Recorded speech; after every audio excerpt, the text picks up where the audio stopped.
Slipknot and Stone Sour vocalist Corey Taylor was one of the many hard rock and heavy metal celebrities to pay tribute to the legendary Damageplan, Hell Yeah, and Pantera drummer Vinnie Paul. This is the video of Corey paying homage to Vinnie Paul. The audio is a little bit difficult to hear, but it's the best we can do. Take a look.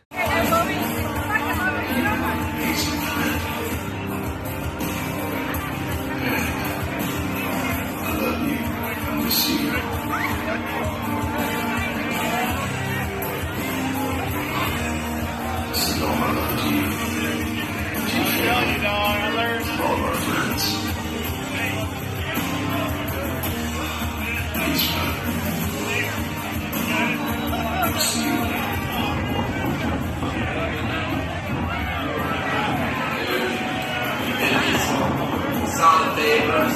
I mean it. I mean, you also always treat me with kindness and respect. So right now, I know you about left this realm, and we all miss you.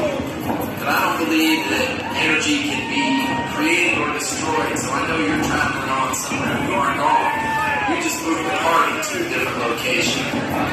You can tell that Corey was really touched by this loss of Vinnie Paul that's taken so many by surprise. It was a nice, touching tribute by him. Obviously, he wasn't there in person. There's a lot of people out there that obviously really wanted to be there, but because of touring obligations that are exceedingly difficult to get out of, he just wasn't able to make it. Ozzy Osbourne also paid tribute, but let's talk about the funeral from the day before. We don't know much about it, and of course, much of that is meant to stay private, but this was shared publicly on social media.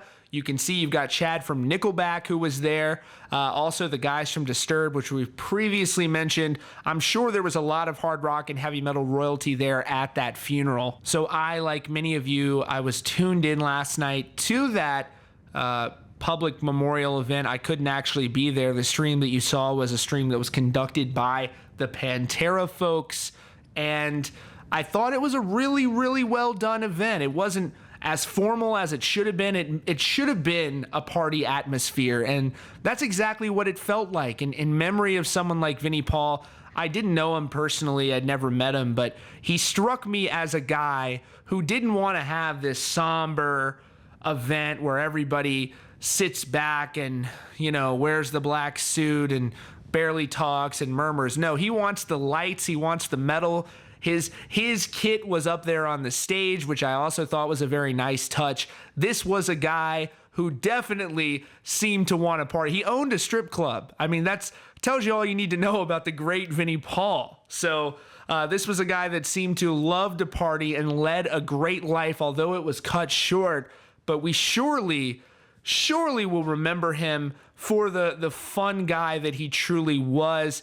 As we continue to pay homage to the living legend that is Vinnie Paul. Stick with Rock Feed, subscribe with notifications on as we continue to honor the life and legacy of Vinnie Paul. Plus, we have breaking hard rock and heavy metal news around the clock for those of you that are new here. Thanks as always for choosing Rock Feed, and we'll see you very soon.